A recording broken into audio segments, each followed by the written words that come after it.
It's the KLH show. Grown folks talking. Starring me. KLH, here to save the world. A few minutes at a time. Let's go. What is going on, Waterbury? It's your man, KLH, back in your TV screen. Here to save the world, 30 minutes at a time. What's going on? Sorry I missed you folks last week, but I'm here. I hope all is well out there.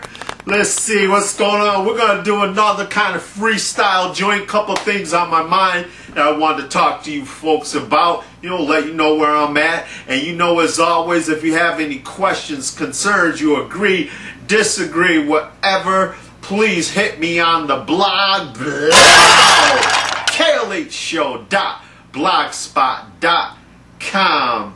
Let me know what you're thinking. I wanted to kick off today talking about, I've been even debating about how to even approach this, but talking about unwed mothers or children coming into single parent households. It's a subject that can be controversial, but as you know full well, your man KLH never shies away from controversy. I don't really try to be controversial. It's just that I have opinions and I feel like I ought to share them with people.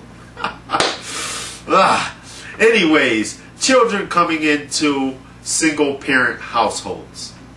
Right off the bat, I know a lot of people will say, well, I love my daughter, or I love my little boy, I love my niece, I love my grandson, whatever. And to that I say, of course you do.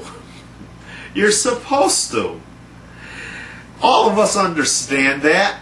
And anyone who doesn't think that a person loving their child isn't a beautiful thing, that person is an idiot. Of course you love your children, and I'm glad you do.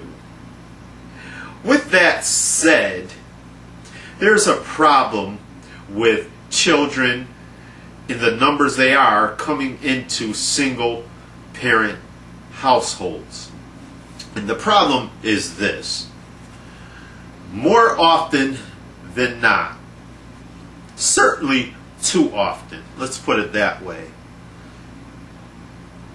young girls and young women, and it's generally females that are the single parents, after becoming pregnant, if they are single, become dependent on the system. Single parents, who are generally young girls or young women,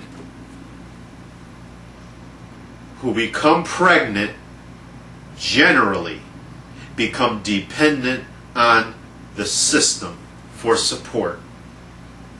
They become dependent on welfare checks. Oftentimes, women who become recipients of welfare are second, third, and fourth generation welfare recipients. It is not at all uncommon to see 40-year-old grandmothers and even younger, because a certain kind of mentality is passed down to the next generation. And once a girl or young woman becomes dependent on the system for support, it is very difficult for them to break that dependency. And so, society has to bear the cost for not only taking care of these children, but taking care of the mamas too. And since I didn't make the baby, I don't want to pay for them. None of them. None of them. I think if tax dollars have to be used to raise children, then any person paying taxes ought to be consulted before these girls get pregnant. Word up. And of course, that's a preposterous idea, but I think that the thought on the other side of the spectrum that, well, you know, if a girl becomes pregnant, then she ought to be able to depend on society. No. No, no, no, no, no, no, no, no. You know what it is. Young girls have to be taught self-esteem. And I'm going to get into young boys and young men as well. So don't think I'm just going to be one-sided. But the fact of the matter is, most single parents are females. So the bulk of what I have to say is going to go towards them, because unfortunately and unfairly, I'll be the first to say it, they're the ones who have to bear the brunt of these situations.